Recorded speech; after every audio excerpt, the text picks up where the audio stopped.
தோங்குமே, அவர் குடும்பம் தழை தோங்குமே. குமரனை கும்பிட்டு கொண்டாடுவோருக்கு குறைகள் யாவும் போகுமே, அவர் குடும்பம் தழை தோங்குமே. சூரசமர வேலாயுதம் பக்க துணை கொண்டால் சகல பயம் நீங்குமே.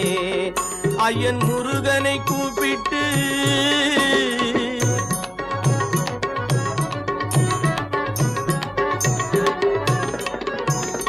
அருமுகனை வேண்டி